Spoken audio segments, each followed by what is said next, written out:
Peace and salute. We are live. 5 minutes late.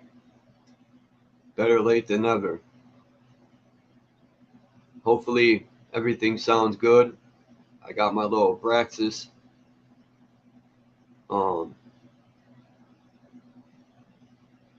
avatar. And I was looking at that like somatic symbol. And there's 6 points to that symbol. And if people want to get technical, you can make a 6-pointed star out of that, the Jewish star. Just like the Walmart sign. I think has 6 points. And with the Walmart sign, you can make a Jewish star. But anyway, I don't know why it's called a Jewish star, because they don't own it. But, people put labels on shit. And they like to hijack. And that's what these conquerors do. They hijack. And they will annihilate an entire civilization and hijack the shit.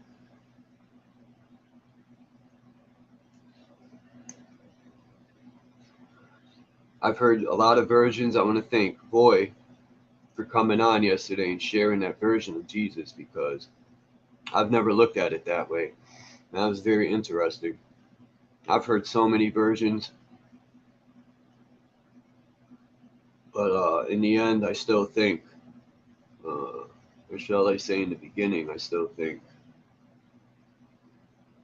there's just something to that whole character that there could have been a guy that was really like that, and then they hijacked his whole life story and used it for an agenda to control the people. But anyway, I'm going to read chapters 2 and maybe 3. I didn't realize how long chapters are in this book, but it's a good book so far.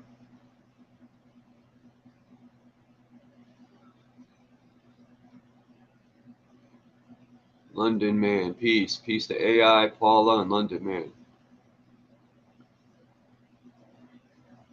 Let me see. The chapter. I forgot what it was called. Chapter. Oh yeah, that's right. It's chapter 1, not chapter 2. Yesterday, all that time was just reading the introduction. And let me tell you, I've read up some books in my life. Never has it been an introduction that long. But yeah, chapter 1 is Gnosticism, the key to esoteric Christianity. Because yesterday we read that, as usual, Christian religion heisted Gnostic, I don't even like the word beliefs, heisted their way of life, shall I put it? Just like they heisted pagan ways of life. And that's sad, man. It seems religions are built off of other people's ways of life. I'm going to wait a couple more minutes. That bird, London Man put the bird.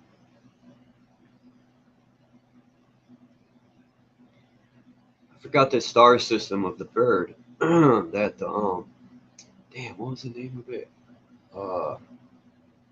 When I learned it, the bird that the Germans use, the US, Polish, because I got a Polish flag, and it has the bird on it too. They all had the double-headed bird, which represented the duality. And then, because if the US really wanted, on the bird, they should have 2 heads, because there's the left and the right, but in reality, it's just one bird regardless. So, there's a star system where that bird is represented, and that bird is huge, picking up elephants.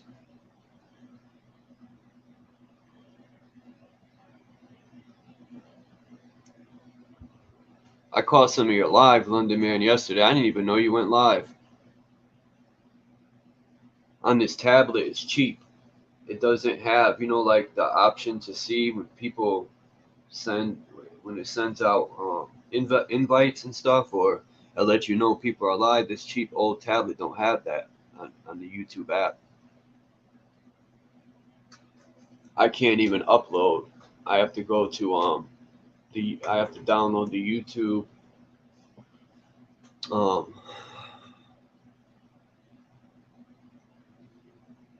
the US calls for permanent peace. Yeah, that's a joke. Yeah, they need to call for permanent peace because people are getting tired of their shit. We fired that whole entire. You know, people laughed yesterday when I said that, but you know what? People just got to accept the fact that the U.S. government ain't doing nothing for nobody. You know, they ain't changing nothing, and it ain't gonna change until we make that change. But other than that, like I always say, it's like a bully stealing your coat, and you asking him for it back. It ain't happening. You gotta take that shit back.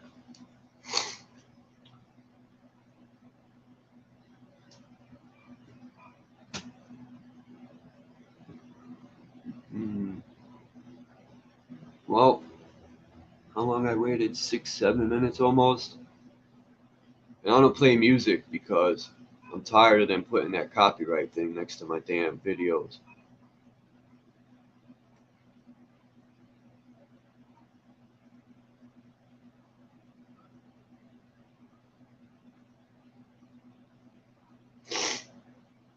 Even Chronos is running out of time.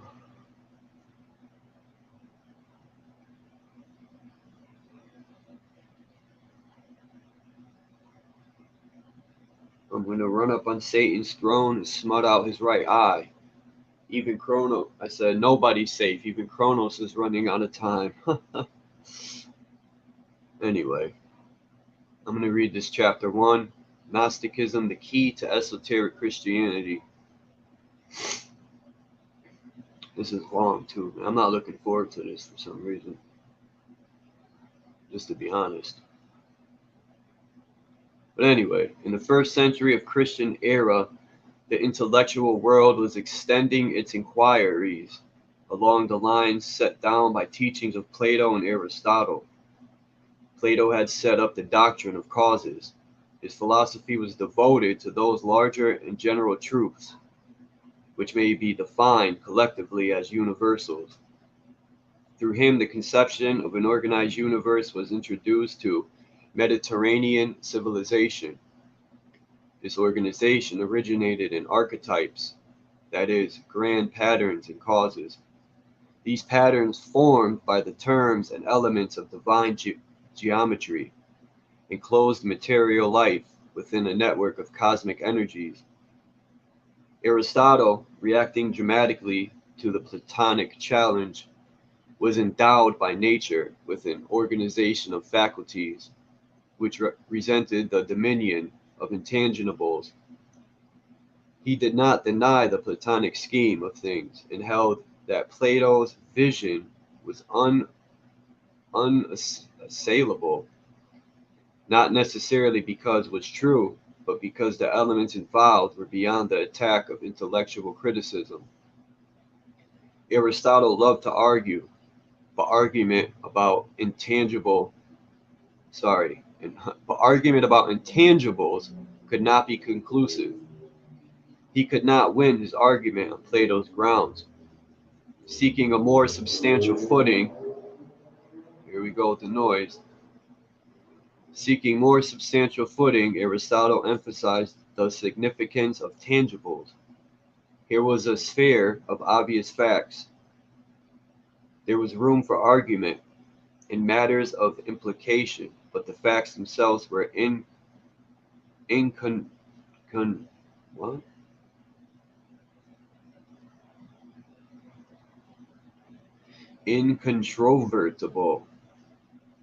What kind of word is that? Incontrovertible.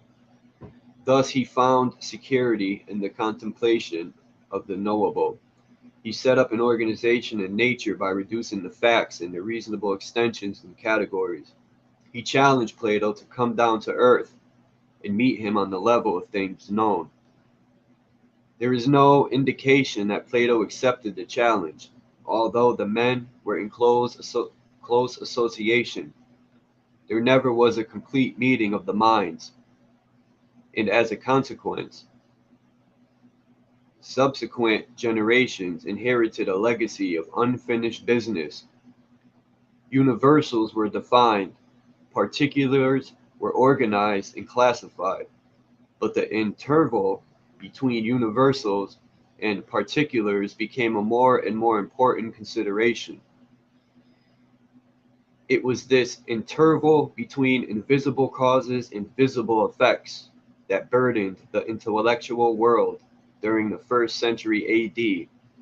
The human mind engaged in systematic process of building bridges to link cause to effect and effect to cause.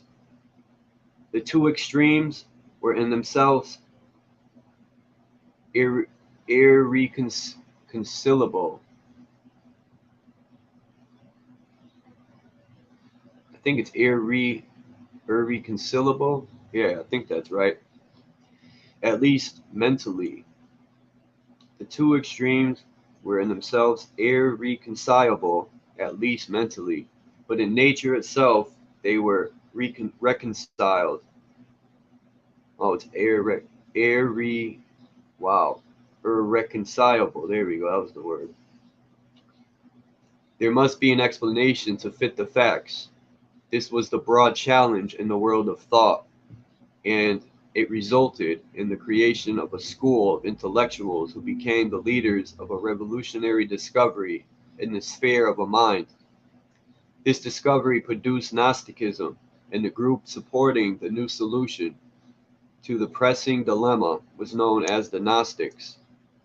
Gnosticism is defined as emanationism, or a philosophy of emanations. If two qualities cannot meet in substance, they can be brought together only by extension. Universal cannot become particulars, and particulars cannot become universals.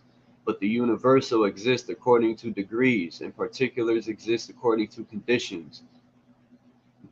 For example, the ancients recognized 4 elements ascending from the most solid, which was earth, to the most dense, which was air, ascending order of the elements caused by the highest to be the least material. That which is least material is most like that which is spiritual. Thus matter exists in an ascending scale of conditions, qualifications, modifications, and rarefactions of itself. Spirit, which is the common substance of universals, likewise exists according to states. Spirit per se, that is, in its own nature, is unknowable, but from spirit proceed things spiritual according to a descending order. Intellect is an intangible pertaining to the order of spirit, yet to a degree it has formal dimension and proportion and is just subject to definition.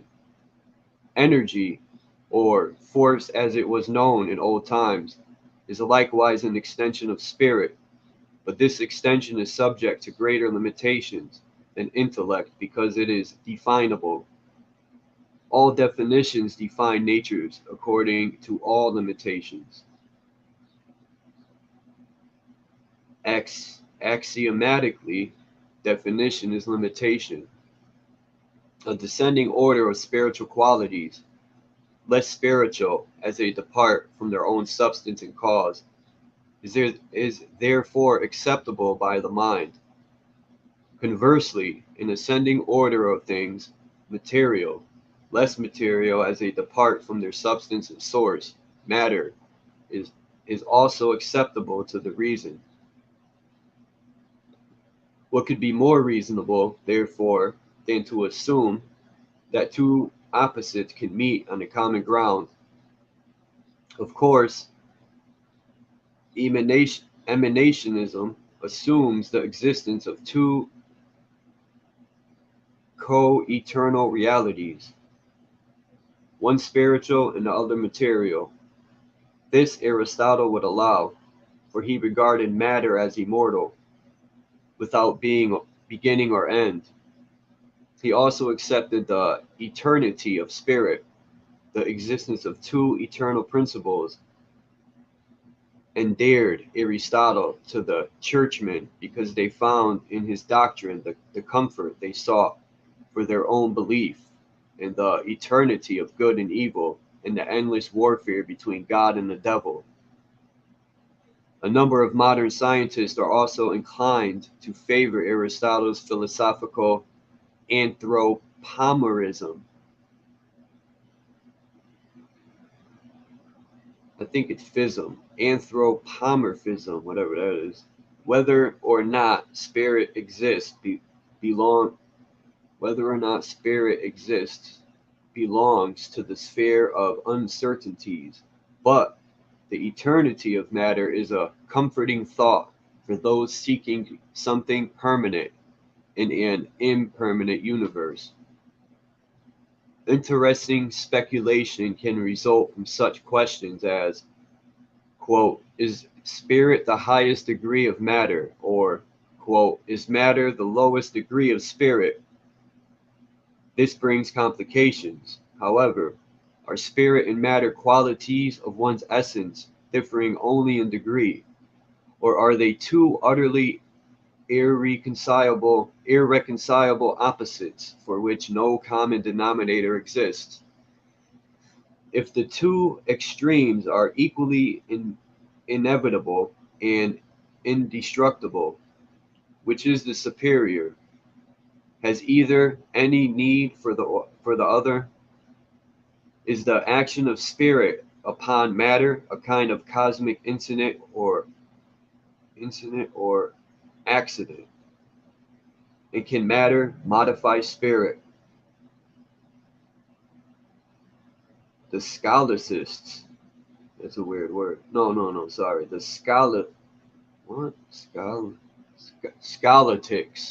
The Scholatics struggled with these issues for centuries, and the results, though stimulating to the intellectual faculties, were far from solutional of any practical problem. Plato held that matter was an extension of spirit, that part of universal being most remote from the spiritual quality. He used the analogy of light and darkness. Light is a principle, but darkness is not a principle. It is merely the absence of light. The Aristotelians, not to be outdone, suggested the possibility that darkness could be a principle and that light could be equally well be regarded as the substance of darkness. Light was incidental, darkness was inevitable. Light could temporarily dispel darkness, but all light must ultimately fail, and in the failure of light, the eternity of darkness was revealed. The vital element of precedence was also involved. Did light precede darkness, or did darkness precede light? That which precedes must inevitably include that which succeeds it. Did darkness contain the potential of light, or did light contain the potential of darkness? Most systems infer that darkness preceded light, and is therefore more ancient, more universal, and more real. Suns are foci of light, set up in darkness, but in quantity, darkness always exceeds light, because light is always surrounded by an immeasurable area composed of the absence of light. Is absence greater than presence? Presence always exists in a field consisting of the absence of itself. One condition is not definable without the other. They are co-eternal and co-dependent. With absence always is excess of presence. It is like the problem of food and appetite. Hunger is the absence of food. Food is the solution of hunger.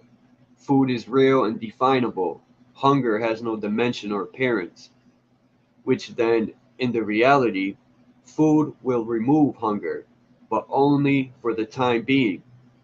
No matter how much food there may be, hunger remains, and it is necessary to miss only a few meals to reveal its eternal presence. That was deep. If light is food and darkness is hunger, which is the more real? Food is a temporary solution to eternal problem. All this is very confusing. Not really. If darkness is equivalent to space, then light may be equivalent to time. This again presents a variety of complications. Can time exist without its space equivalent, eternity? Is eternity the emptiness of time or the fullness of time? Is it all or nothing? If it is all time, then eternity or space is superior to time. If eternity is the privation of time, then time is the reality and eternity is merely an illusion of the mind. Is there an illusion here somewhere? But which of these abstractions is the strongest depends upon which school you belong to. The early Christian concept of God further complicated the already confused picture. Most pagan systems of religious philosophy conceived of the supreme spiritual power as identical with the substance and nature of space. Thus, the space dimension was regarded as complete fullness. To our physical perception, space is emptiness, properly described as nothing. To the pagans, this nothing was simply no thing. It was not emptiness, but the abstraction of forms. It was universal life, unconditioned, unmanifested, undifferentiated, and in its own essential state, undefinable. The early Christian church regarded deity as outside of the plan of creation. God was a person separate from the world, which he had formed. This divinity ruled the universe from some extra universal throne. God exercised despotism over matter, molding it into a variety of forms. Each of these forms was ensouled by a separate life principle, which descended to it from the nature of a deity. Thus, to the pagans, God was a power emerging through the process of spiritual and material generations. But to the Christians, he was a separate and alien force, controlling the creational process by an absolute tyranny of the divine will. The Gnostics belonged among the pagan groups, in as much as they believed the universe to be the body of God, through which the spiritual power manifested as a constant impulse toward unfoldment and growth. At this time, the Gnostics attempted an explanation of Christian mystical philosophy according to a basically pagan tradition. In this way, the Gnostic cult succeeded in offending both the pagans and the Christians. Each felt that his viewpoint was compromised. Gnosticism was the great heresy of the ante-Nicene period of church history. The fathers of primitive Christianity, having elected themselves the sole custodians of salvation, exercised this prerogative to stamp out all traces of Christianity as a philosophical code. They particularly resented the Gnostics because these essential pagan thinkers insisted upon pointing out the non-Christian sources and elements which had contributed to the rise of Christian sect. The early bishops, saints, and martyrs, such as Irenaeus, Hippolytus, Epiphanes, I think it's Epiphanes or Epiphanes, Tertullian, and Theodoret, crazy names, divided their activities between the somewhat diversified task of preaching brotherly love and the gospel of charity and piety on the one hand, while the other hand formulating vicious and slanderous attacks upon the members of all descending creeds. No pious ante-Nicene father had proved his zeal, and incidentally his bigotry, until he had prepared an elaborate treatise against heresies and pitched a sanctified pebble at some heresiarch.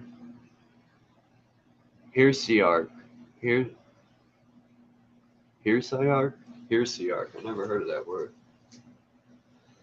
All good churchmen sought to demonstrate that pagans in general, and Gnostics in particular, were promulgators of hateful and misleading doctrines. It was intimated, and in some cases actually affirmed, that a perverse spirit, the faithful old devil, had raised up teachers of false doctrines in an effort to compromise the infallible revelations of the apostles and their legitimate descendants. Thus, the learned fathers, who incidentally seemed better informed on heresies than orthodoxies, refuted all the doctrines of the heretics with one grand gesture. It may seem, therefore, that the Gnostics occupied an extremely precarious position. They were reconcilers of extreme differences, and the way of the peacemaker is usually quiet, as hard as that of the transgressor. Gnosticism was despised by the Church because it sought to interpret Christian mysticism in terms of the metaphysical systems of the Greeks, Egyptians, and Chaldeans. At the same time, it was openly opposed by contemporary pagan philosophers, particularly certain Neoplatonists, because it appeared to accept, at least in part, the unphilosophic and illogical tenets forced upon an unsuspecting world by the Christian enthusiasts.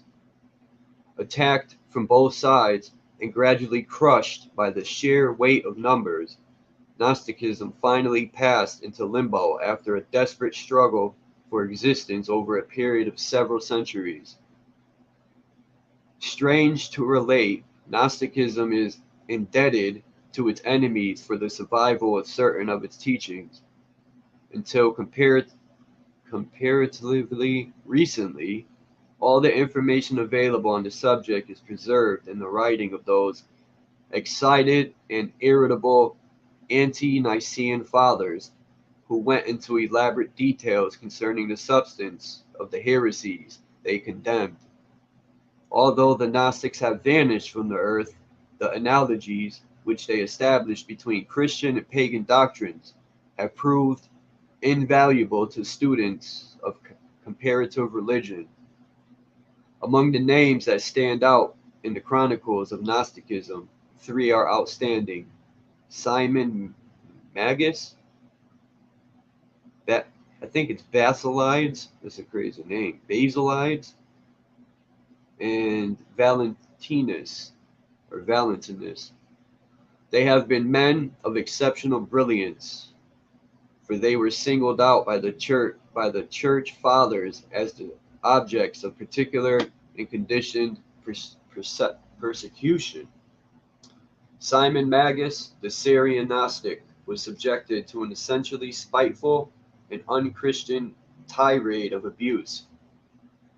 His character was torn to shreds, and he was held up to the public scorn, not only as a sorcerer, but as a horrible example of the depth of spiritual, moral, and physical depravity into which an individual can descend. Basilides and Valentinus were both men of such exceptional personal integrity that even the careful combings of the clergy were not able to bring to light anything that could be interpreted as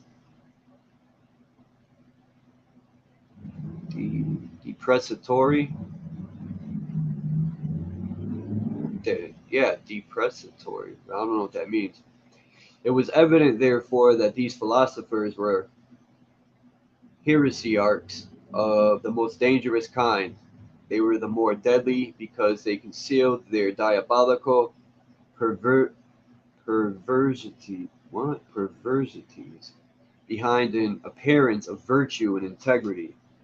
If a pagan had the appearance of virtue, it was because the devil conjured up an illusion in the hope of thus undermining the omnipotence of the church. Oops. If any group which shared in the Christian mystery possessed the esoteric secrets of the early church, it was the Gnostics. This order preserved to the end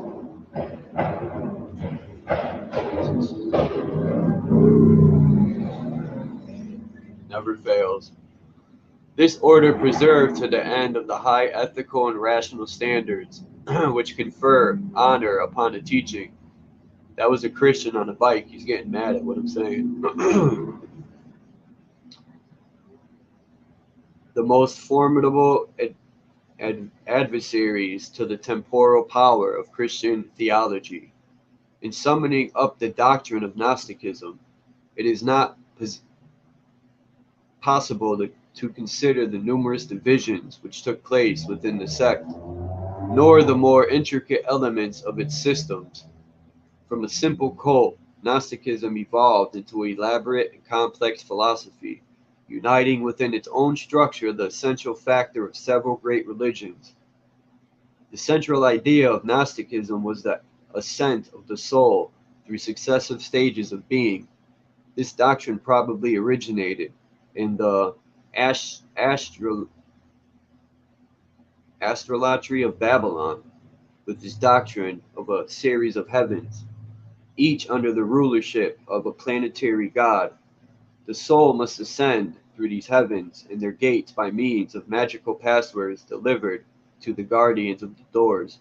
This viewpoint is reminiscent of the Egyptians' ritual of the dead. The ladder of the worlds upon which souls ascend and descend is described in the Babylonian myth of Tammuz and Ishtar. It appears also in the Poimandres, or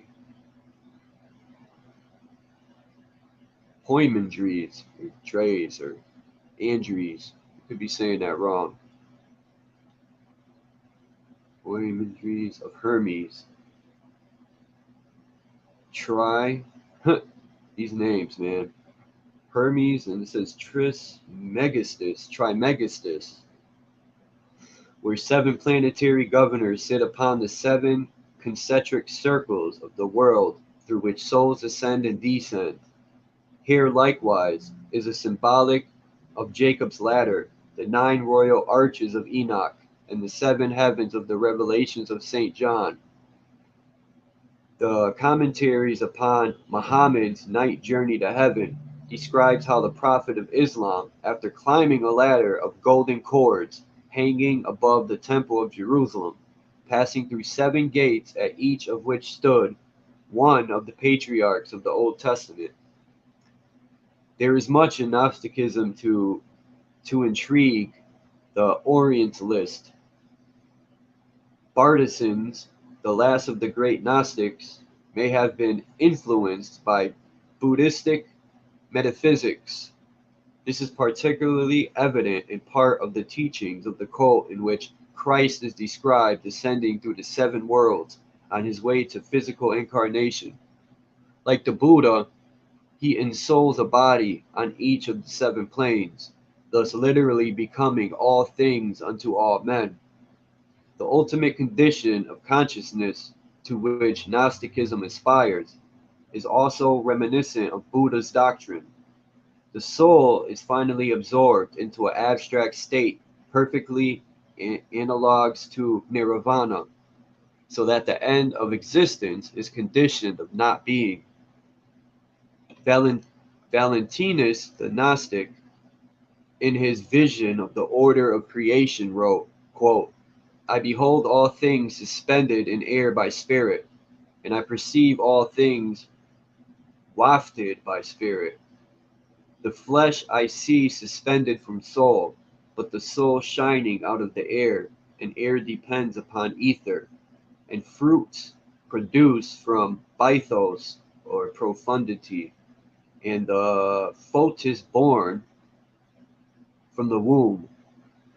I wonder if that's supposed to be fetus. It says foetus. This is Gnostic emanationism, the birth of all natures from their own superiors, and creation itself emerging from its own cause, the absolute or the profundity. In the simplest arrangement of the Gnostic concept of the Godhead, we find first the universal logos. He who stood stands and will stand. By nature and substance unknowable, he is the incorruptible form who projects from himself an image, and this image ordains all things. From his own eternal soul, an imperishable nature, that which abides, emits three hypostases, which Simon Magus called incorruptible form, the great thought, and the universal mind. It is interesting here to note that as many esoteric systems, thought precedes mind, or as the ancients said, quote, the thought conceives the thinker. Among the later Gnostics, the Godhead is represented by three potencies in this manner. Anthropos, the man. Anthropos, son of Anthropos, the man and son of man. Ealdaboth, it's Ealdaboth, yeah, the son of chaos. Ealdaboth, who corresponds to Zeus in Orphic and Platonic metaphysics, is called the Demiurge, or the Lord of the world. The Gnostics believed that it was this Demiurge to whom Jesus referred when he spoke to the Prince of all the world, who had nothing in common with him. The Demiurge was the personification of matter, the monad of the material sphere, the seed of the world within, which locked the patterns of all generated things. Ealdaboth gave birth out of himself to 6 sons, that's weird, who together with their father became the 7 planetary spirits. These were called the 7 archons, or governors, and correspond with the guardians of the world described by Hermes. Their names in order according to origin are as follows. Ealdaboth was Saturn. Io was Jupiter. Sabbath was Mars. Adonius was the Sun. Astaphius was Venus. These names, man. Aeolus, Mercury, and Aureus, I think the moon. Aureus, I think, is the moon. I got it. Someone's got to help me with these names later.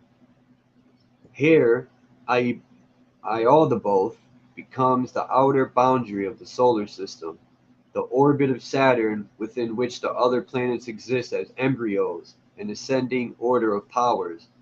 Thus, we understand the Greek fable of Saturn devouring his own children, for the ancients believed that planetary substance was finally drawn into the rings of Saturn, from which it was finally scattered into space.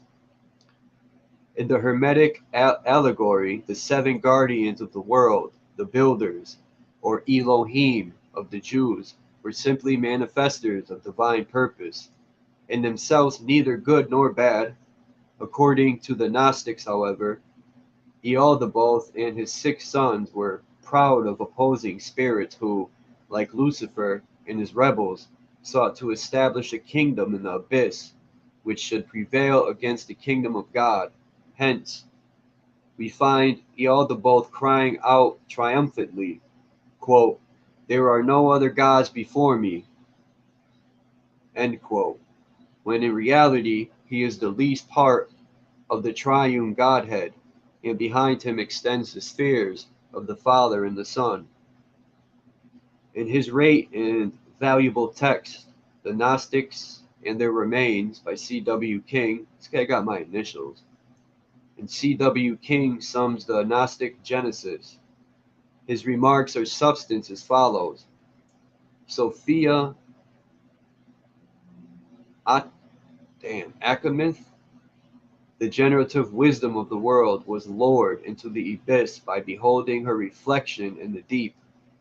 Through union with the darkness, she gave birth to a son, Ealdabaoth, the child of chaos in the egg. Sophia Achamoth, I'll say, or Achamoth, some crazy name, being herself, I say that respectively, I don't want her haunting me, being herself of a spiritual nature, suffered horribly from her contact with matter, and after an extraordinary struggle, she escapes out of the muddy chaos which had threatened to swallow her up. Although unacquainted with the mystery of the pleroma, that all-including space, which was the abode, which was the abode of her mother, the heavenly Sophia, or divine wisdom, Sophia Achamoth reached the middle distance between the above and below, purgatory. There she succeeded in shaking off the material elements, which had clung like mud to her spiritual nature. After cleansing her being, she built a strong barrier between the world of intelligence or spirits, which are above, and the world of ignorance and matter, which stretched out below. Left to his own contrivances, Ealdabaoth, the son of chaos, became the creator of the physical part of the world, that part in which sin temporarily prevailed, because the light of virtue was swallowed up in darkness. In the process of creation, Ealdabaoth followed the example of the great deity who engenerated the spiritual spheres. He produced out of his own being 6 planetary spirits, which he called his sons. The spirits were all fashioned in his own image and were reflections of each other, becoming progressively darker as they receded from their father. Here we have the Platonic theory of proximities, in which is described that those beings which are closest to the source of life partake most of the source, but to the degree that they retire from the source, they partake of the absence of the source, until at last the outer extremity of the reflections is mingled in the substance of the abyss. Ealdabaoth and the 6 sons inhabit 7 regions disposed like a ladder. This ladder had its beginning under the middle space, the region of their mother Sophia Achamoth, and its end rests upon the earth, which is the 7th region. When the earth is referred to as the 7th sphere, it does not mean the physical globe, but signifies rather the region of the earth composed of ether.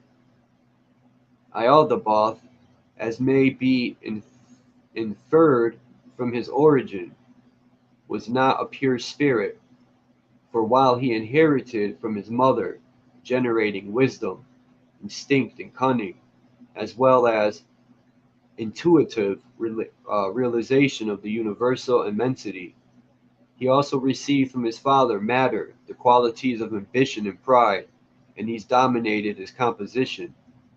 With the sphere of plastic substance at his command, Ealdabaoth severed himself from his mother and her sphere of intelligence, determining to create a world according to his own desires, in which he should dwell as lord and master. With the aid of his own sons, the 6 spirits of the planets, the sons of chaos created man, intending that the new creatures should reflect the fullness of the demiurgic powers. This man should acknowledge matter to be his lord and should never seek beyond the material sphere for truth or light. But Yaldabaoth failed utterly in his work. His man was a monster, a vast soulless creature which crawled about through the ooze of the lower elements, bearing witness to the chaos that conceived it. The 6 sons captured this monster and brought the awful creature into the presence of their father, declaring that he must animate it and give it a soul if it were to live. Yaldabaoth was not a sufficiently exalted spirit, and he could not create life. All he could do was to make forms. In his extremity, the demiurge bestowed upon the new creature the ray of divine light, which he himself had inherited from his mother Sophia Achamoth. Probably saying that wrong, but hey. It is thus that man gained the power of generative wisdom. This new man sharing the light with his own creator, now beheld himself as a god and refused to recognize Yaldabaoth as his master. Thus Yaldabaoth was punished for his pride and self-sufficiency by being forced to sacrifice his own kingship in favor of a man he had fashioned. Sounds like that movie 9. You should watch it. So Sophia Achamoth now bestowed her favor on mankind, even to expense of her own son. Humanity, which now contained her light, followed the impulse of that light and began to collect of itself and into itself, and divide light from the darkness of matter. By virtue of this spiritual industry, mankind gradually transformed its own appearance until it no longer resembled its creator, Yaldabaoth, but took on the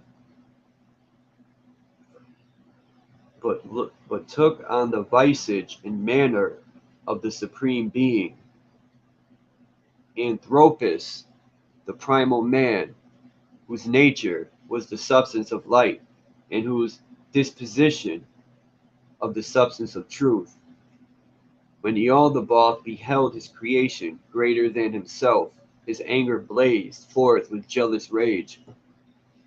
His looks, inspired by his passions, were reflected downward into the great abyss, as upon the polished surface of a mirror. This reflection apparently became inspired with life, for all bodies are but ensouled shadows.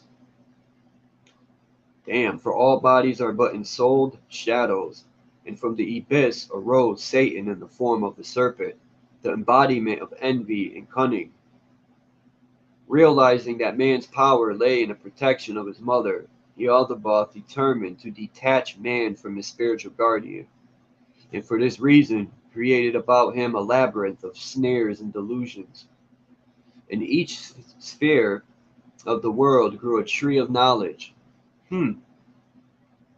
But Yaldabaoth forbade man to eat of its fruit, lest all the mysteries of the superior worlds be revealed to him, and the rulership of the son of chaos come to an untimely end.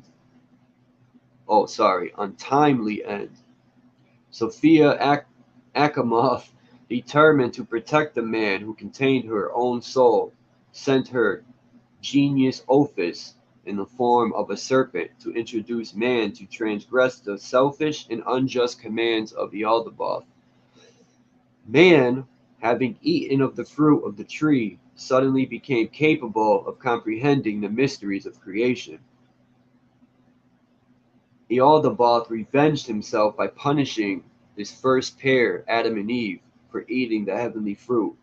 He imprisoned man and women in the dungeon of matter, building around their spirits the physical bodies of chaotic elements, wherein the human being is still enthralled. But Sophia Achamoth still protected mankind. I'm just going to say Sophia, that damn last name. She established between her celestial region and relapsed mankind a current of divine light, and kept supplying him constantly with a spiritual illumination through his own heart. Thus, an eternal light continuously projected him through his outer nature wandered in the darkness. The battle continued, Sophia ever striving to protect, and Ialdabaoth ever determined to destroy. At last, sorely afflicted by evils which had befallen her human grandchildren, Sophia was afraid that darkness would prevail against her. Ascending to the feet of her celestial mother, the heavenly Sophia, which is the wisdom of God, she bestowed the all-knowing to prevail upon the unknown depth, which is the everlasting Father, to send down into the underworld the Christos. Sounds like the spine, who was the son of the union of the Father of fathers in heavenly wisdom. Ialdabaoth and the 6 sons of matter were weaving a curious web by which they were gradually but inevitably shutting out the divine wisdom of the gods to end that mankind should perish in darkness. The most difficult part in the salvation of man lay in discovering the method by which the Christos could enter into the physical world. The method must be within the law of creation, for the gods cannot depart from their own ways. To build bodies was not within the province of the higher gods.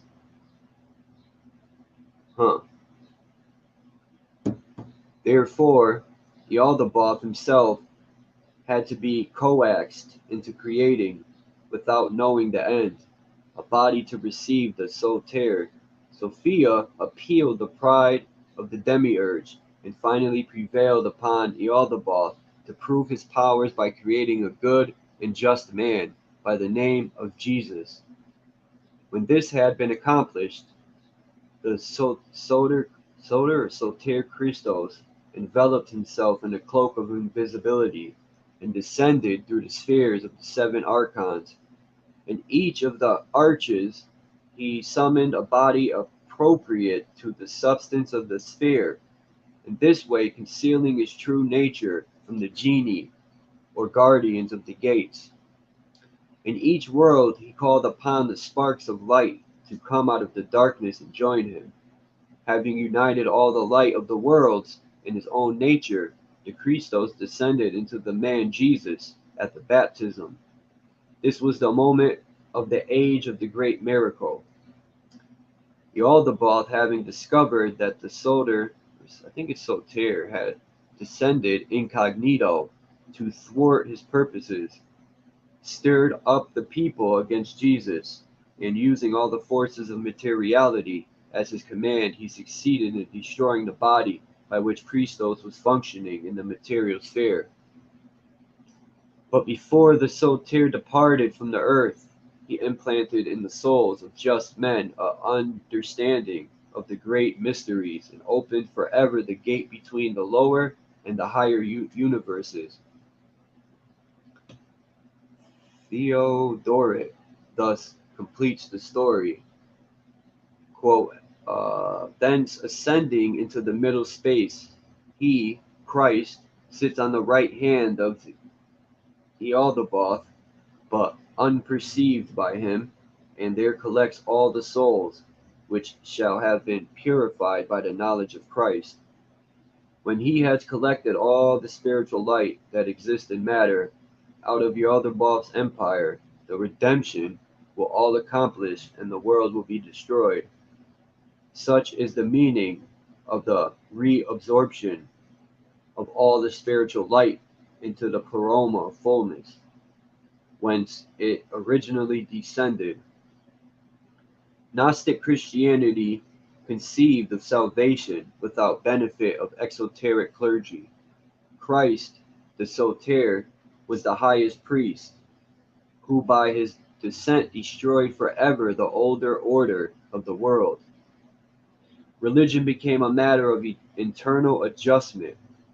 Forms and rituals by which primitive peoples had appropriated Eoldabroth were regarded as values under the dispensation of the Christos. The mystic sacraments of the Gnostics, on the other hand, were instituted by the Christos to facultate knowledge of the truth. The rule of fear and darkness had gone. The rule of love and light had come. It appears, however, that the Church regarded this new arrangement as economically unsound. The Gnostics were destroyed, lest their philosophy rendered unless the temporal power of the Christian Church. It was Basilides who claimed to have been a disciple of one of the 12 apostles who formulated the strange concept of deity, which carried the name of Abraxas. In the ancient system of numerology, the number equivalent to Abraxas is 365. Therefore, this divinity represents the 365 eons or great spiritual cycles, which together make up the nature of the Supreme Father. The natural physical symbol for the source of spiritual light in the visible sun, the source of physical light. Therefore, Abraxas is a sun god. The deity itself is a composite creature with the head of a rooster, the body of a human being, and with the legs ending in serpents. This Gnostic pantheos represents the supreme principle expressing 5 attributes or emanations. The head of the rooster signifies phronesis, foresight or vigilance. The 2 arms bearing the whip and shield are Dynamis and Sophia, power and wisdom. The 2 serpents forming the legs are Nous and Logos, wisdom and understanding, by which the figure is supported. The human body is a mystical intimation that all these powers shall be revealed or perfected in man.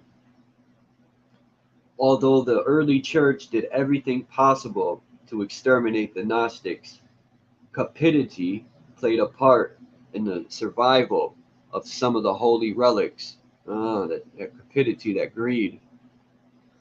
The Gnostic hierophants identified themselves by the signets of jewels of recognitions. These signets were usually intaglios, plain on one side and with the figure of Abraxas or a lion's face of the sun on the other. The stones were set with the plain surface on the outside to make identification of wearer more difficult. To make identification of the wearer more difficult. The gems were frequently engraved with Greek letters around the central design. These letters represented magic words or the name God. The more commonly used stones were carnelian, crystal, bloodstone, and emerald matrix. The church fathers had no mind to destroy valuable property, so the rings were saved, and also some other inscribed gems containing prayers or fragments of Gnostic philosophy and magic. Now look at the hypocrisy in the church. They'll destroy the Gnostics, but they won't destroy their jewelry. Greed. That's so hypocritical, man. The Abraxoids, stones bearing the figure of Abraxas, are exceedingly rare, but we are able to reproduce with this article a fine example from the collection of our society.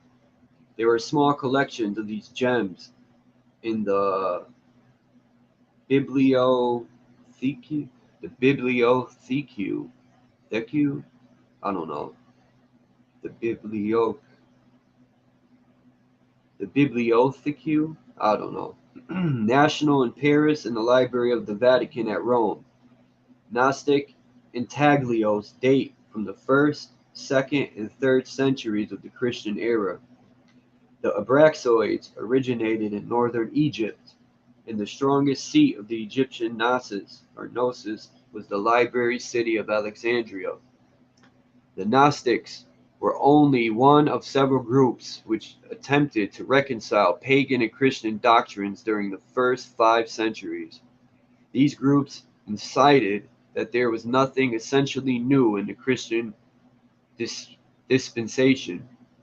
The Syrian cult was merely a reformation of long existing institutions, a new interpretation of doctrines sanctified by the veneration of countless nations and people of the past. In fact, even the Christians themselves did not realize that they were the custodians of a unique revelation until the growing power of the church forced this conclusion upon them. Early in this article, we discussed the subject of emanations, by which irreconcilable opposites appear to mingle in the middle distances between extremes. The Gnostic cult itself represented an effort to attain this condition of moderation by searching out the Christian elements in pagan philosophy and the pagan elements in Christian philosophy. The Gnostics sought to bind the two great dispensations of their time into a unified group dedicated to perpetuation and dissemination of spiritual wisdom. Gnosticism was a temperate zone between frigid paganism and torrid churchianity. But at that particular time, neither the pagans nor the Christians had a mind for temperance. The two great institutions realized that they were locked in a battle to the death. Christianity was certainly the aggressor, and there is very little evidence that paganism was essentially intolerant. After all, there were 100 pagan institutions of spiritual and intellectual culture. These were not necessarily in mutual agreement, but they had dwelt together in comparative peace for thousands of years. Yeah, so the crusade started. The Romans summed up the situation rather well. The citizen may worship at any shrine or temple that pleases his fancy. He may accept the cults of Egypt, favor the magician religion of Persia, or pay homage to the Greek divinities. He may worship in all temples or in none, but regardless of the definitions of his faith, he must pay his taxes. Damn! Gnostic intaglios bearing the form of Abraxas are called variously Abraxoids, Abraxter gems, and Abraxas gems. According to Dr. J. Bellarmine, the Egyptian Gnostic of the first 3 centuries held the figure of Abraxas in high esteem. They used to symbolize both teacher and teaching as a subject and object of their transcendental researches and mystical speculations. The signets were tokens and past symbols among the initiates of the fraternity, by which they recognized each other and gained admission to their assemblies. The Abraxoid was also an amulet against evil and a talisman of power. It further served the practical purpose of a seal which could be affixed to documents. The great signet of the Gnosis. Well, they're just showing a picture of it. Most Abraxoids are cruelly carved. The cutting appears to consist of a variety of notches and was done with a small coarse wheel. The materials were selected for their magical properties and included jasper,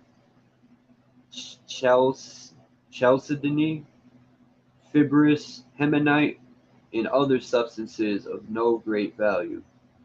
Fine Abraxoids in crystal originated outside the sect itself and were used by astrologers and magicians. Many Gnostic gems bear figures of Greek or Egyptian divinities and magical inscriptions. The form bearing only the rooster-headed deity is the most rare, and only a few examples are known to be in private collection. Ah, my shoulder. Perhaps the pagans were temperate with a slight tendency toward the chilly side. Their religions were scientific, philosophic, and atheistic. No, that ain't the word. It's something aesthetic or etheric. My fault. They discuss God reasonably rather than impulsively, and they approach the problem of living as a serious business to be undertaken scientifically. There is also the much discussed subject of pagan morals. In the long perspective of the ages, there appears to be very little essential difference between ancient and modern delinquency. The old Greeks and Romans and their Egyptian and Chaldean cousins were pious in their pronouncements and somewhat inadequate in the personal application of their impersonal convictions. As one writer expressed it, quote, "It is little difficult to distinguish clearly between Christian and pagan vice. All men, in all times, under all conditions, and all places, have found it difficult to be virtuous in the presence of intensive temptation." It has been suggested that Christianity was a spontaneous emergence of personal nobility, a powerful revulsion against the indescribable and utterly detestable private and public corruption of the pagan world. It seems to me that there is a hint of bias in the perspective.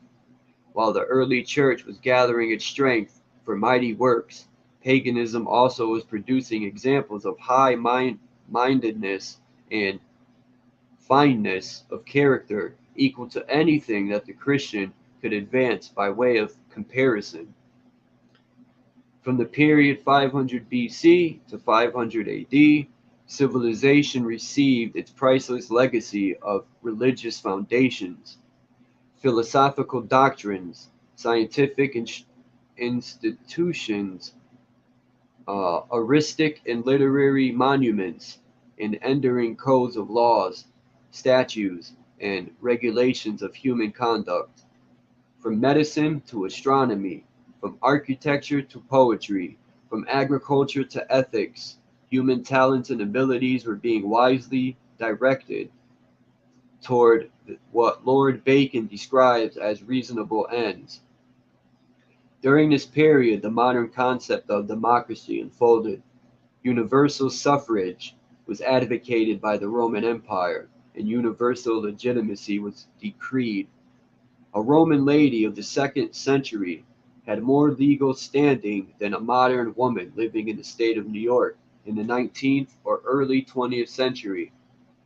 Politicians have always been a seedy lot, but Roman law was essentially sound and was enforced with a reasonable degree of efficiency. Most of the progress attained in the 1,000 years of formation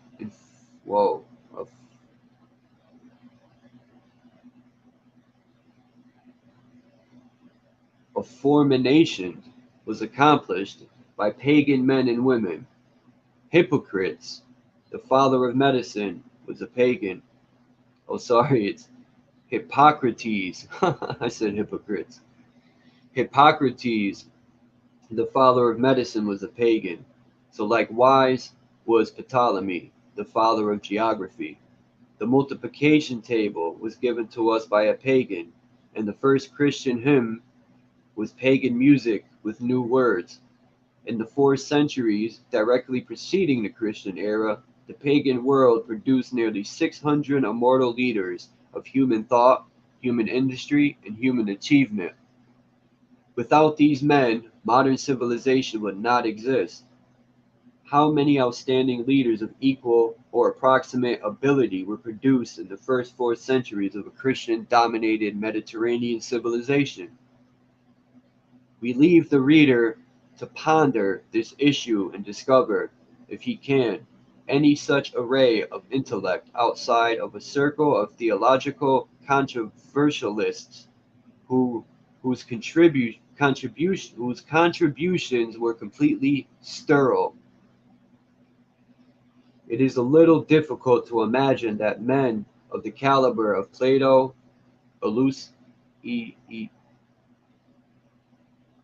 Euclid, Hippocrates, Cicero, Seneca, and Marcus Aurelius could have been the products of a religious or moral condition as corrupt as the Christian fathers would have us believe. If, like Beggets, greatness must arise from greatness, the wisdom of the individual reveals the essential wisdom of his time and place. The contemporaries of Cato the Elder may not all have shared the largeness of the mind, but the materials necessary to create that largeness must have been available and readily accessible to such as were by nature inclined to largeness. Even in our own times, all men do not take advantage of the intellectual and spiritual opportunities which civilization offers, but it would be unkind and unfair to deny the existence of truth and wisdom. We have no intention of belittling the essential principles of the Christian dispensation, but we are inclined to agree with Muhammad that the ante-Nicene Church Fathers went to work systematically to organize a theological system so narrow and so ridden with intolerances that Jesus himself could not have been a member of his own church. Had Jesus been born again in 350 AD, he would have been pronounced as heretic and probably crucified a second time for merely repeating the words attributed to him in the Gospels. Damn, I can't read today. Many enlightened pagans regarded the teachings of Jesus with a higher veneration. They saw in him one of their own kind, a noble and heroic man who had dedicated his life to the resentment of those noble principles and truths which are indispensable to the perfection of human character. Very few pagans ever attacked the teachings of Jesus, but they did oppose the organization of those teachings into a sect obviously dedicated to political anarchy. From the beginning, the Christian church was resolved to overthrow the pagan world and establish itself as both the spiritual and temporal autocrat of civilization. This brought the two systems to an impasse.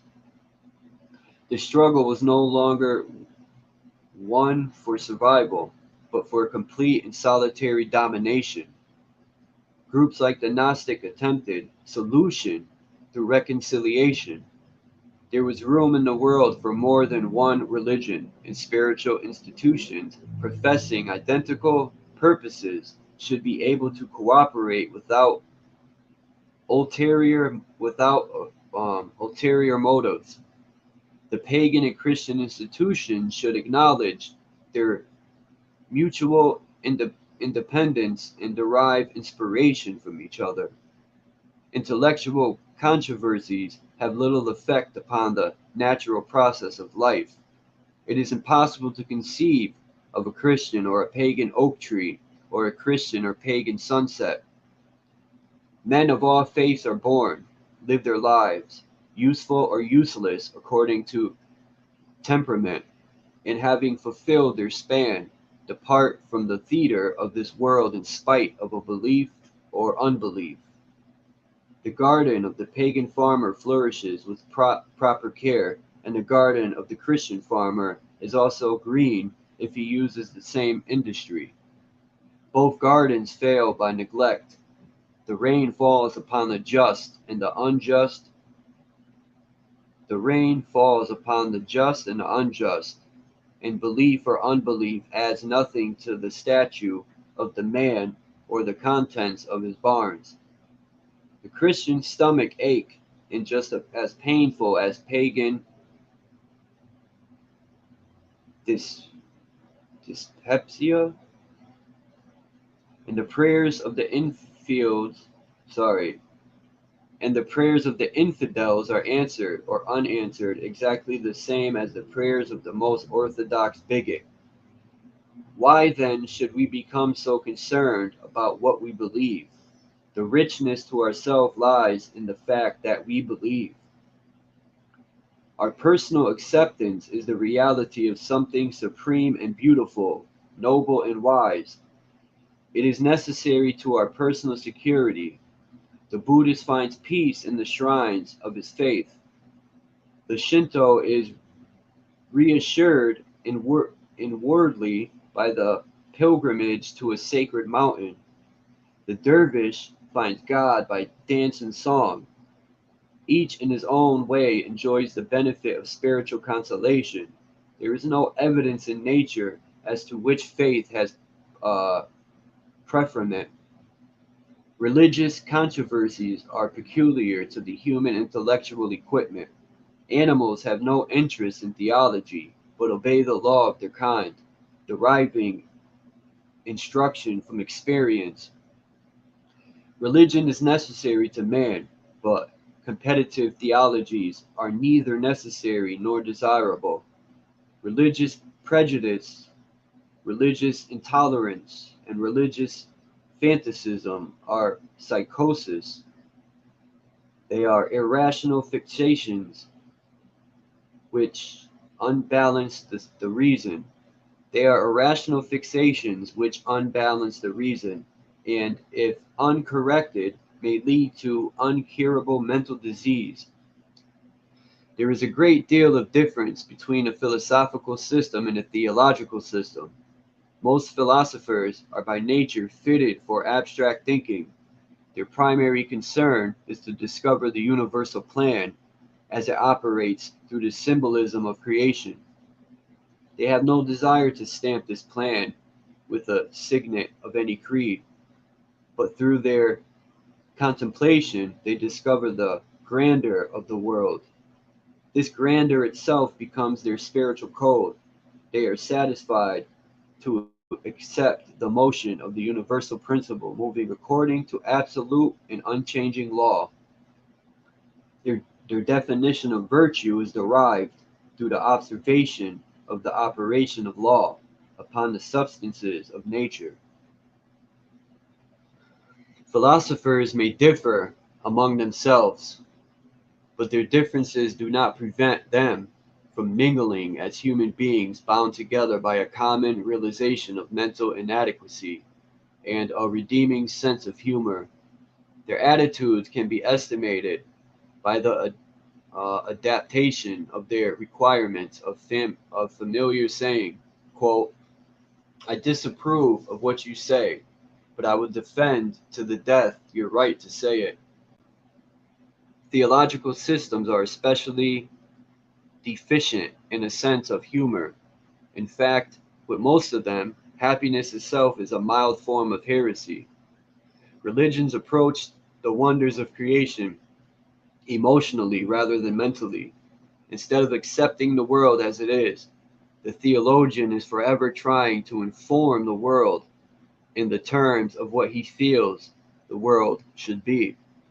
Philosophers and scientists are working toward conclusions, but most religious leaders are working from conclusions.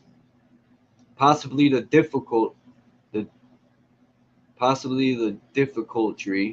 is that emotions are intensely personal.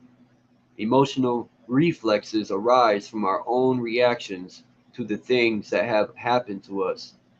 Our personal experiences become the measuring stick by which we attempt to assimilate universals. If we have suffered, suffering is the universal plan. If we have been unfairly treated, there is no justice in the world. By investing the divine powers with personalities like our own, we create a pantheon of nervous, excitable, erratic, inconsistent, unconformable, frustrated, neurotic, and inhibited divinities who run the world with the same lack of ability with which we administer our own affairs. The philosopher Pythagoras defined deity as an infinite being whose soul was formed of the substance of truth and whose body was formed of the substance of light. Such a definition arises from a deep, gentle contemplation of the beautiful and the good. How different is this conception of deity, which is great enough to sustain all life impersonally and impartially, from the God concept of theology. One brilliant theologian declared that the earth was divided into 30 parts. The races and nations inhabiting 27 of these parts were doomed to eternal perdition because they did not belong to his church. Such a statement is so obviously unreasonable that it has little favor in our more liberal times. The concepts of God in theology has been worked over considerably in the last century, but a number of absurd misconceptions still linger on to plague the private citizen and frustrate the United Nations program. While the majority of moderns are inclined to allow various races to worship as they please, this emotion arises from indifference rather than enlightened liberalism. We have not yet reached the degree of maturity by which we may perceive as a fact that religious systems are simply human efforts to interpret a divine mystery. We are a normal, healthy, growing people. Our interpretations must and should grow and change. We are not heretics because we change our minds. We are not untrue to God because we discard old forms of beliefs. The end of religion is the eternal knowledge of the divine power. This knowledge brings with it a greater measure of veneration and love, and a firmer desire to live according to the beauty of the divine plan. Names and sects and creeds are important only while the nature of truth itself is attained. Unattained, sorry. When we understand the principle, we become tolerant of the variety of forms which men have built in the name of the nameless. The Gnostics sought to find the esoteric tradition of the mystery schools in the Christian revelation. They told the story, amplified it, enriched its emblems and figures, and accepted the Christian Christ as a form of the eternal hero of the world. To them, Christ was Dionysus, Osiris, Adonis, and even Buddha. Being a philosophical sect, they were seeking the universals of the new faith. They had no interest in ecclesiastical systems. Ecclesiastical systems, for they realized that no man can be saved by addicting himself to a theology. The value lay in the soul experience. If Christianity could bestow a new dimension upon the eternal conviction of realities, then Christianity was important. This importance deserved the respects and admiration of all thoughtful and sincere men. The new sect was valuable for those things in it which were eternal. As an innovation, it was worthless. It must justify its existence by proving that it participated in the esoteric tradition of ages.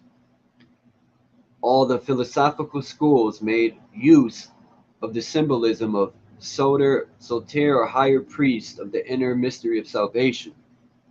It was evident that in the Christian sect, Christ was the soter. It was a philosophic belief that the universe was created by the wisdom of God. This wisdom was revealed through the magnificent framework of laws which maintain the order of the cosmos. In the Gnostic system, wisdom was the second logos, which came forth out of the eternal will, which is the first logos. Will emanates wisdom, and wisdom in turn engenders action of the active principle. Action is the third logos called the Holy Ghost, represented by a dove beating the air with its wings. The word ghost is from Geist. In its original form, the term signified a breath or motion of air. Our word gust, as applied to an agitation of the atmosphere, comes from the same root. The Holy Ghost or Holy Spirit is the mover of the substance of the material creation. Thus we have a basic trinity of will, wisdom, and activity. In the Gnostic philosophy, special emphasis is placed upon the principle of wisdom, which is regarded as the universal savior and the mediator between cause and effect. The nature of wisdom itself is a profound mystery, implying far more than our present definition of the word. The wisdom principle is a compound consisting of two qualities bound together by an internal symphony. It is the first extension of unity toward diversity, and at the same time, it is the least degree of that diversity. It is a mistake to regard wisdom in the terms of the gnosis as originating from intellect or itself intellectual. Wisdom is not the order of thinking it, it is the order of knowing. Knowledge is possibly only through the establishment of an intense sympathy between the things knowing and the thing known. The subject of an object must be bound into an intimate compound by an experienced consciousness. Wisdom, therefore, is a kind of artificial unity made possible by the power of the will. Like the philosophers, stone described by the alchemists as the man-made diamond. Wisdom is a synthetic essential substance perfected by art. The knowledge aspect of wisdom is philosophy. It is the power to perceive the divine nature, the divine will, and the divine purpose in all structures, substances, and processes of nature. True philosophy is an experience of consciousness toward the discovery of truth. The love aspect of wisdom, the Sophia of the Gnosis, is natural religion or faith. Wisdom is experienced as an emotional impact. The universal realities are felt and estimated in terms of the feelings which they stimulate within the personality. The wisdom love, apperceptive power, is exercised as the instrument to attain the state of knowledge, results in the perfect experience of God and nature.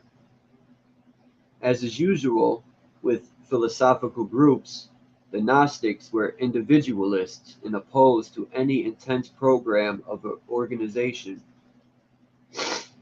The sect consisted of numerous small groups, each dominated by one or more intellectuals with strong personal convictions. Gnosticism was many schools enclosed within a loose program of integration, with a few restrictions upon the convictions and tastes of the members. Circles of Gnostic thought sprang up in the most of the countries bordering upon the Mediterranean. Each of these circles contributed original ideas to the larger pattern of Gnostic thought. These groups of original thinkers were influenced by the religious and philosophic systems which flourished in their environment. The Gnosis was a purpose rather than a cult. It was searching for itself in all structures of ideas which appeared strange or different. For lack of organization, the Gnostics presented no united front and lacked the machinery to rally their forces against any common enemy. At that time, the rising Christian church was the enemy of all pagan movements. It had the advantage of recognizing the importance, from a temporal standpoint at least, of building a solid internal mechanism. The isolated communities were drawn together under unified ecclesiastic authority. As a result of this premeditated program, the church was in a position to impose its will, by force if necessary, upon the scattered and unorganized pagan schools. Gnosticism spread by the process of free growth. It unfolded like a plant, extending according to impulse, and with no dogmatic concepts. It was therefore extremely liberal and by constitution non-militant. It suffered from the uncertainties natural to extreme liberalism. The Gnostics had been held responsible for the rapid development of the temporal authority of the Christian Church. The ante-Nicene Fathers united their resources to stamp out Gnosticism. Had they failed, the Church would itself have ceased so far as political authority was concerned. The early bishops learned the important lessons that a religion must be organized in order to survive as a temporal institution. They learned their lessons so well that organization had been a primary consideration from their time to the present day. It may be reasonably asked if the Church had any real justification for its program of exterminating the Gnostics. From a broad impersonal viewpoint, the action of the fathers cannot be condoned, but according to their own convictions and beliefs, their actions are quite understandable. The Gnostics accepted the Christian concepts of Christ into their own system and interpreted the Christian mystery by means of their elaborate system of heterodox mythology. Their Christology took on the splendor of Asiatic legendary and was involved in elaborate metaphysical imagination. The Church Fathers felt that heathen philosophers literally had stolen their own most priceless possession, the Christ concept, from them. Worse than this, if anything could be worse, their Christ was being interpreted as to be used against the very church that was created to advance his cause. Such a state of affairs was intolerable and called heroic measures. The Gnostics further embarrassed the Christian community by rejecting most of the Old Testament, questioning the inspiration of the apostles, denying the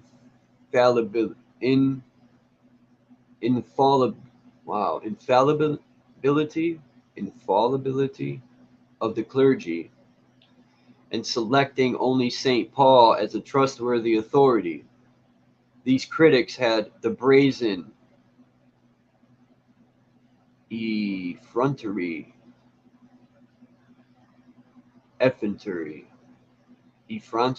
I don't know. I think it's effrontery.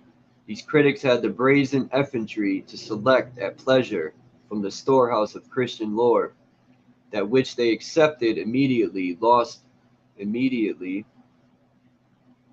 its orthodox Christian complexion, reducing the church, so they felt, to a minor sect among the pagans.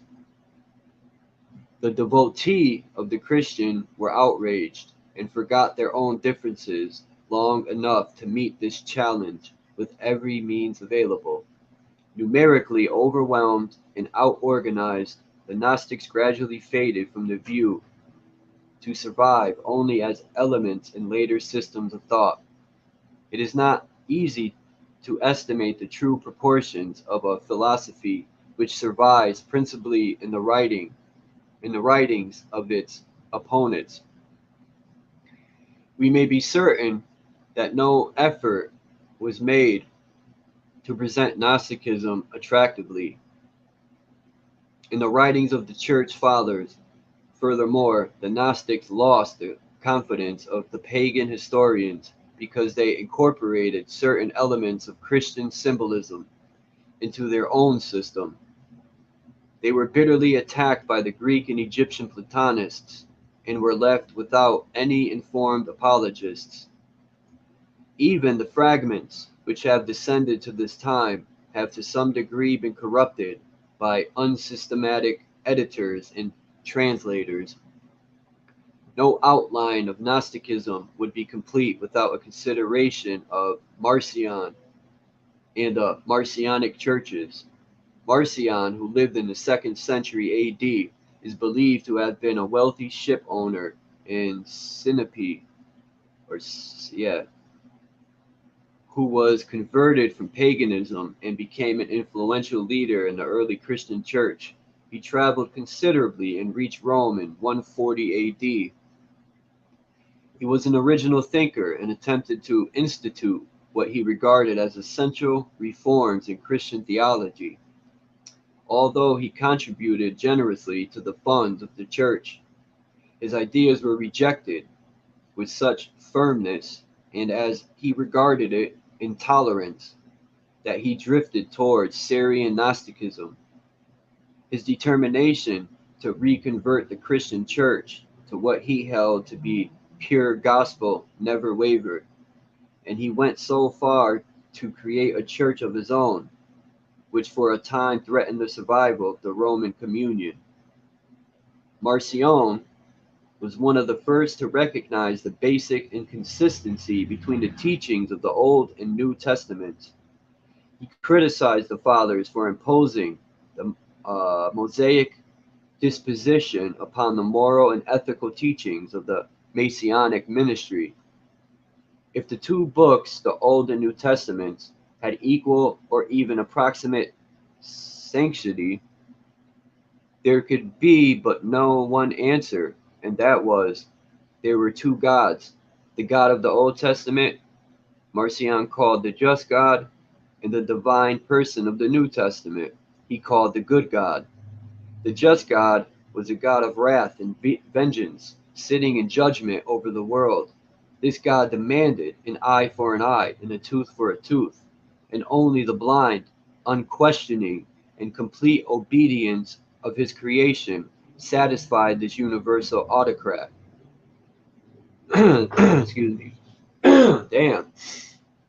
The good God, who was superior to the just God and dwelt beyond the sphere of retribution, was a God of love and benevolence. He demanded from his creatures gentleness of spirit, friendship, brotherhood, and forgiveness of sin. It was this good God who was the Father of Jesus Christ. In fact, Christ was regarded as an incarnation or manifestation of the infinite love and wisdom of the good God. He had come to this world to free it from the despotism of unbending law and establish it in a sphere of grace. In the doctrines of Marcion, the Apostle Paul was regarded as the only immediate follower of Christ who had sensed the mystery of the two gods. The evident mysticism of Paul's views fitted admirably into the Gnostic pattern. Unfortunately, Marcion's doctrine presented difficulties, which broke down when analyzed by the instruments of philosophy. It was difficult to rationalize a universal plan administered by two gods motivated by contrary purposes. The human soul, for example, was created by the just God, and the human spirit was redeemed by the good God. This presented numerous complications. It required that man attain an end contrary to the purposes for which he was created and inconsistent with his sphere of life and experience. It also presented an extraordinary conflict in the delicate issue of redemption. If we assume that those who accepted the doctrine of Marcion came ultimately to union with the good God? What was the fate of the objectors and dissenters and unbelievers?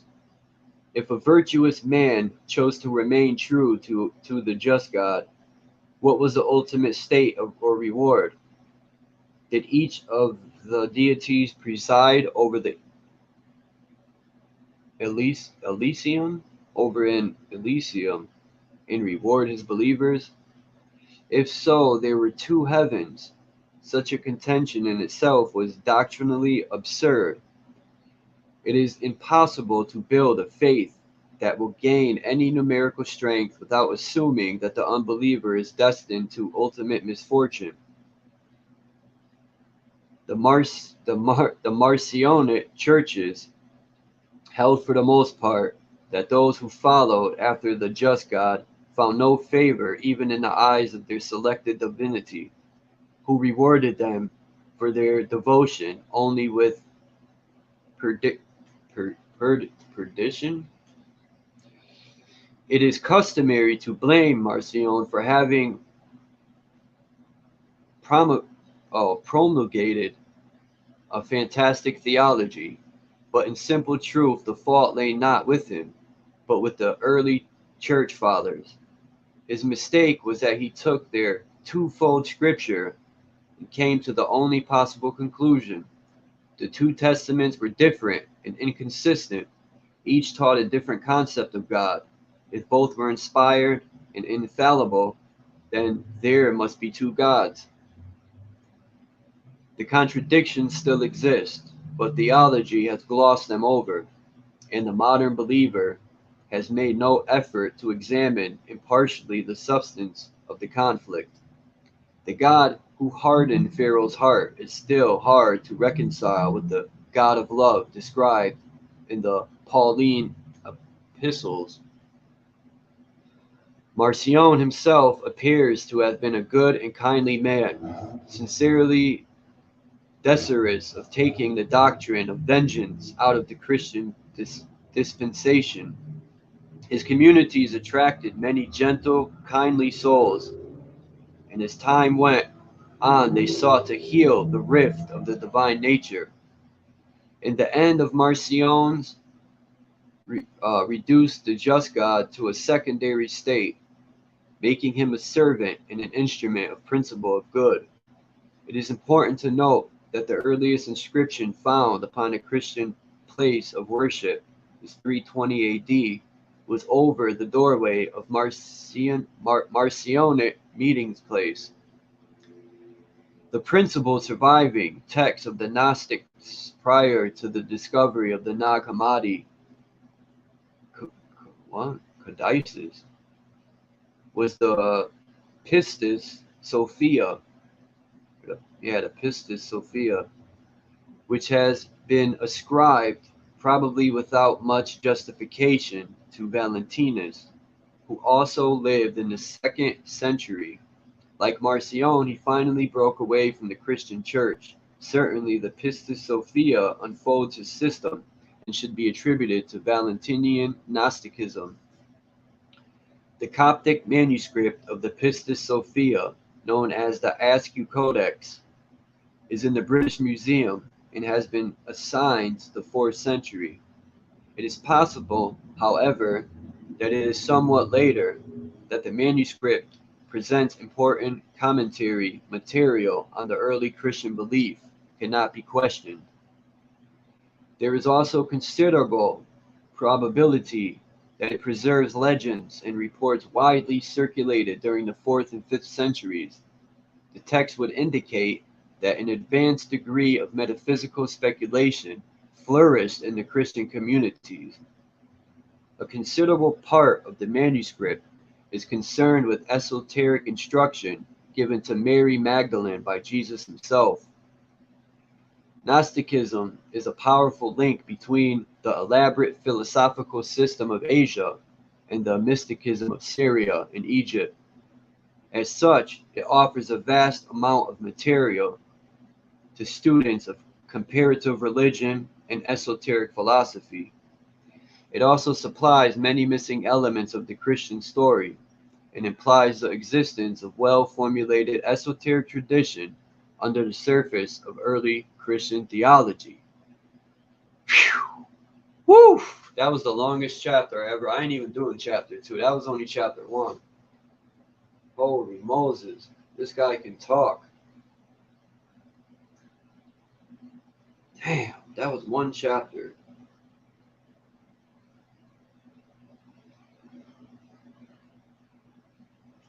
I'm going to end this and I'm going to open up and do a live stream. I got to charge my phone once again. Just reading this killed my entire battery. So, unless you want me to open it up. How long has it been? An hour and 45. I could open it up if y'all want to chop it up, or do you want me to close it and start a new one? Okay, so most people are leaving. So I could close it and then I'll do a live stream after.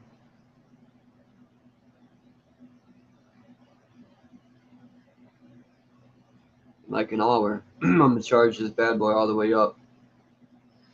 So if anyone want to talk about this, just share. Yeah, I can't even think after reading all that. Just hold your questions, and in an hour I'll open up. Even though I always do open live streams, it could be any topic, but I want to hear what people got to say about that. If there's any Christians out there.